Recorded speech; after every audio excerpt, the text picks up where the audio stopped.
प्रिय बच्चों, आज हम डिजीज डेवलपमेंट के बारे में बात करेंगे कि पौधों में रोगों का विकास किस तरह से होता है। पौधे में रोगों का विकास होने के लिए अगर हम देखें तो मूलतः 3 फैक्टर्स का होना आवश्यक है।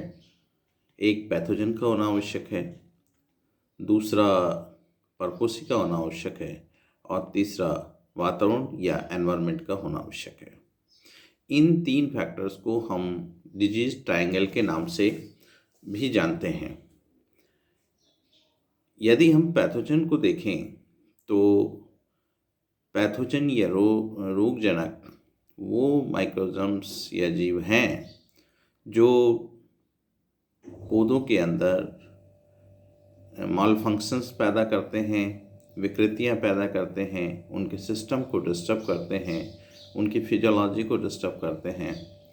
तो ऐसे जो ऑर्गेनिजम्स हैं वो ऑर्गेनिजम्स जो कि रोग पैदा कर सकते हैं, उनकी अगर हम कैरेक्टर देखें या टाइप देखें तो 2 प्रकार के हो सकते हैं। एक एग्रेसिव पैथोजन और दूसरा नॉन एग्रेसिव पैथोजन। एग्रेसिव का मतलब है कि जो रोगजनक है, चाहे वो बैक्टीरिया है, चाहे फंगस है, चाहे वायरस है, चाहे एल्गा है या और कोई ऑर्गेनिज्म माइकोप्लाज्मा लाइक ऑर्गेनिजम्स हैं, तो उसमें आक्रामकता होना आवश्यक है। मीन्स उसमें एग्रेसिवनेस होना आवश्यक है। अगर एग्रेसिवनेस होगा तो ही वो होस्ट के ऊपर जो है प्रभाव डाल पाएगा, मल्टीप्लाई कर पाएगा। दूसरा कॉन्सेप्ट इसका है कि नॉन एग्रेसिव पैथोजन तो है लेकिन वो एग्रेसिव नहीं है, मीन्स उतना रिएक्टिव नहीं है, उतना एक्शन में नहीं आता है, तो फिर वो पैथोजन रोग पैदा नहीं करेगा। तो इसका मतलब ये हुआ कि अगर रोग पैदा होना है तो पैथोजन का एग्रेसिव होना आवश्यक है। इसके लिए एक वर्ड और भी काम में लेते हैं, विरुलेंट एंड एविरुलेंट। विरुलेंट का मतलब है कि विरुलेंस जो शब्द है, virulence is the degree of infectivity of a pathogen है कि कितना आक्रामक है, कितना संक्रमणकारी है। तो जो जिसमें विरुलेंस होता है और एक्सट्रीम डिग्री ऑफ विरुलेंस होता है, उनको हम विरुलेंट टाइप के स्ट्रेन पैथोजन के कहते हैं। तो इसका जस्ट अगर अपोजिट देखें तो non virulent strain of pathogen हुआ। इसका मतलब है कि पैथोजन में मारक क्षमता नहीं है, आक्रामकता नहीं है। तो जो पहला फैक्टर किसी भी डिजीज़ के लिए होना आवश्यक है तो वो ये है कि पैथोजन होना आवश्यक है और दूसरा पैथोजन का aggressive as well as virulent होना आवश्यक है। दूसरा फैक्टर हम देखें तो फिर वो आता है होस्ट। जो परपोसी है, परपोसी को भी हम वापस एक तरह से परपोसी का होना ही सफिशिएंट नहीं है। परपोसी का होने के साथ साथ उसका ससेप्टेबल या सहिष्णु होना, और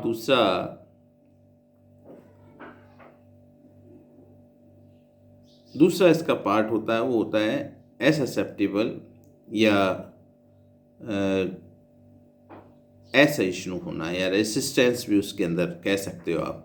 तो अगर परपोसी जो उगा रखा है वो परपोसी का जो प्रकार है वो ससेप्टेबल है और पैथोजन अगर हमारा एग्रेसिव है तो डिजीज आने की संभावनाएं बढ़ जाती है। लेकिन इसके रिवर्स अगर पैथोजन एग्रेसिव भी है लेकिन होस्ट हमारा ससेप्टेबल नहीं है, उसमें रेजिस्टेंस है, वो रेजिस्टेंस कल्टीवर है, तो डिजीज उसमें नहीं आएगा। अब इन 2 फैक्टर का होना ही सफिशिएंट नहीं है। इसके अलावा जो तीसरा फैक्टर होता है वो हमारा होता है एनवायरनमेंट या वातावरण। तो इसका मतलब ये है कि ये पैथोजन जो एग्रेसिव है और जो होस्ट है वो ससेप्टेबल है, किन अवस्थाओं में कंसाइड कर रहे हैं, किन अवस्थाओं में मिल रहे हैं, अर्थात उनका जो वातावरण कैसा है।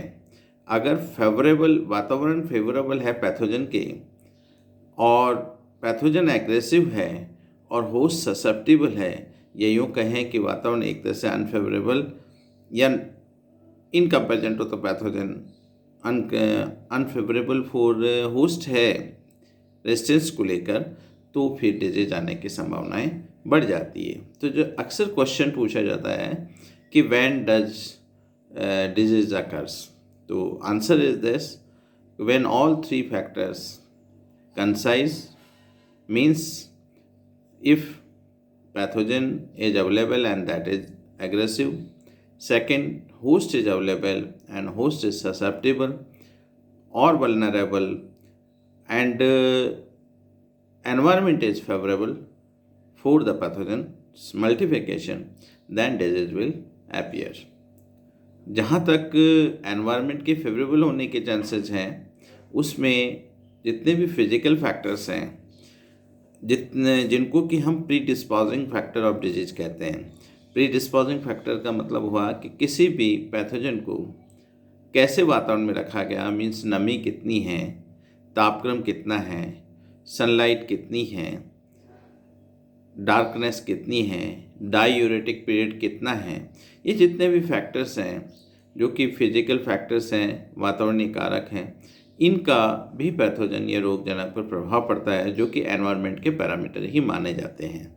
तो अगर एनवायरनमेंट पैथोजन की मल्टीप्लिकेशन के लिए फेवरेबल है, pathogen aggressive and virulent available है, होस्ट जो है वो ससेप्टेबल है या वल्नरेबल है, तो फिर डिजीज आएगी या रोग पैदा होगा। तो ये जो सिद्धांत है रोग विकास का, इसको हम डिजीज ट्रायंगल के नाम से जानते हैं। लेकिन समय के साथ स्टीवेंज 1960, वैंडर प्लैंक 1975 एंड जैडॉक्स 1972 वैज्ञानिकों ने कहा कि रोग के विकास होने के लिए ये तीन फैक्टर ही काफ़ी नहीं है, मीन्स डिजीज ट्रायंगल ही सफिशिएंट नहीं है, बल्कि उन्होंने एक चौथा फैक्टर और डाला, और उस चौथे फैक्टर को उन्होंने जो है बताया कि ये टाइम है। उन्होंने कहा कि पैथोजन को होस्ट पे इन्फेक्शन करने के लिए कितना टाइम मिल रहा है, या जो फेवरेबल टाइम कंडीशन है वो कितने टाइम तक रह रही है, होस्ट की जो ससेप्टेबिलिटी पीरियड है वो कितना रह रहा है, या पैथोजन की इन्फेक्टिविटी है उसमें इंक्यूबेशन पीरियड कितना है। तो उन्होंने कहा कि ये टाइम फैक्टर है, वो टाइम फैक्टर भी डिजीज के डेवलपमेंट के लिए बहुत ज़रूरी है। अगर वो अप्रोप्रिएट टाइम का तीनों फैक्टर्स अवेलेबिलिटी नहीं है, मीन्स जितने टाइम इन्फेक्टिविटी पैथोजन की बनी रहनी चाहिए उतने टाइम पैथोजन की इन्फेक्टिविटी बनी हुई नहीं है।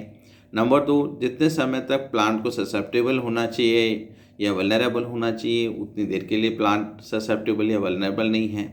या जो एनवायरमेंटल कंडीशंस हैं जिसको हम प्रीडिस्पोजिंग फैक्टर्स कहते हैं, which are favourable for the plant as well as for the pathogen, वो कितनी देर तक अवेलेबल है, उसमें भी टाइम फैक्टर का इनका आ जाता है। तो इन्होंने कहा कि डिजीज के डेवलपमेंट में चौथा फैक्टर टाइम भी बहुत ही इम्पॉर्टेंट है। कि सपोज कीजिए एक सीड स्पोर जर्मिनेट होता है, तो स्पोर जर्मिनेट होकर जर्म ट्यूब बनाने में कितना टाइम लेगा, उस टाइम क्या एनवायरमेंटल कंडीशंस होनी चाहिए। जब जर्म ट्यूब बन गई तो फर्दर उसका जो माइसिलियल ग्रोथ है वो इन्फेक्शन हाइफी है, वो इन्फेक्शन हाइफी पेनिट्रेशन में कितना टाइम ले रहा है, और पेनिट्रेशन के लिए जितना टाइम ले रहा है उस टाइम पीरियड के अंदर स्टोमेटा खुले हैं कि नहीं हैं, वातावरण कैसा है, मॉइस्चर उस टाइम अवेलेबल है कि नहीं है। ये सारे जो फैक्टर्स हैं उन फैक्टर्स में के बेसिस पे उन्होंने कहा कि टाइम भी डिजीज डेवलपमेंट के लिए एक बहुत ही इम्पॉर्टेंट फैक्टर्स है। और उन्होंने कॉन्सेप्ट दिया जिसमें इन 4 फैक्टर को जोड़ा। उन्होंने इसको कहा डिजीज पिरामिड्स। मीन्स 3 फैक्टर तो आपने ट्रायंगल के ले लिए, पैथोजन ले लिया, होस्ट ले लिया, एनवायरनमेंट ले लिया, और चौथा पॉइंट उन्होंने इसमें जोड़ा, दैट वाज टाइम। अगर हम पिक्चर के हिसाब से देखें तो इसमें आप देखिए हमने एक ट्रायंगल बनाया है। ट्रायंगल के ऊपर ही ऊपर हमने लिखा है पैथोजन। पैथोजन का 2 टाइप लिखा है, विरुलेंट, एविरुलेंट, एग्रेसिव, नॉन एग्रेसिव। इसी तरह नीचे का जो ट्रायंगल बनाया है कोना है उस पर एक पे लिखा हमने होस्ट। होस्ट का favourable, susceptible and non susceptible लिखा, या vulnerable, non vulnerable. Vulnerable term का तात्पर्य होता है कि extreme degree of susceptibility of the host, means जैसे ही पैथोजन वहाँ पहुँचेगा, जैसे कि होस्ट उसको लेने को तैयार है, अगर इस तरह की स्थिति बनती है तो उस स्थिति को हम वल्नरेबिलिटी कहते हैं। तीसरा पॉइंट हमने इसमें दिखा रखा है वो एनवायरनमेंट है। एनवायरनमेंट का मतलब है कि उसमें जो होस्ट है, उस होस्ट